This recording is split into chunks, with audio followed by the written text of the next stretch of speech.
We're going to begin with the latest on the drones, and officials at Naval Weapons Station Earl Colts Neck in New Jersey are confirming multiple sightings of drones have been spotted entering their airspace over the base. Meanwhile, several New York lawmakers gathered today on Staten Island to demand federal and local law enforcement agencies do more to learn what is behind these drone sightings.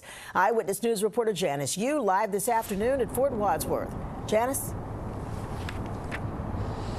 David and Sandra, local lawmakers here on Staten Island, as you mentioned, say there is not enough being done to get to the bottom of this mystery by the federal government and by local officials as well. So they're now calling on the NYPD to step up and start its own investigation to try to figure out what exactly are these drones, where are they coming from, and who is operating them. Borough President Vito Fossella, along with Congresswoman Nicole Malliotakis and other lawmakers, demanded answers earlier today, saying this mystery is causing havoc and fear among people who live in the tri-state area. Drones have been sighted over residential neighborhoods, but also over areas like bridges.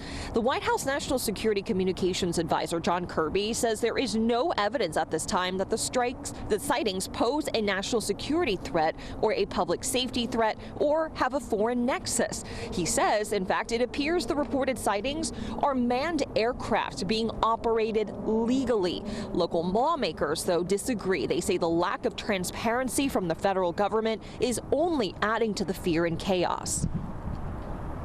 These are not recreational drones.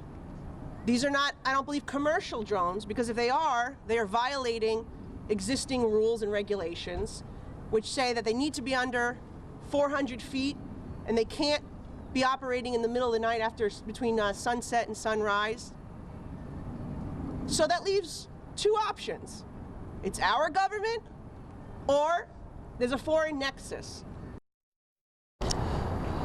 Local lawmakers say the FBI has received over 3,000 reports of drone sightings in New Jersey as well as New York just since late November. So think about that. A lot of people are saying they're spotting these, and a lot of people are just confused and they want answers, and that's what lawmakers are now pushing for. Live on Staten Island, Janice Yu, Channel 7 Eyewitness News.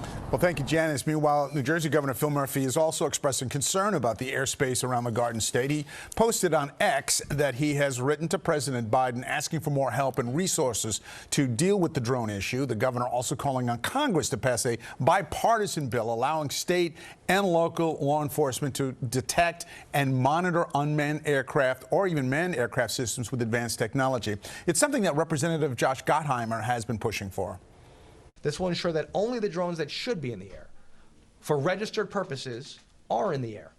I'm not talking about small recreational drones at the beach or taking pictures at a wedding. I'm talking about drones that fly over military bases, reservoirs, airports, first responder locations, critical infrastructure, and other sensitive sites, performing reconnaissance. The congressman also reaching out to federal entities, including the FAA, and requesting a public briefing about the drones.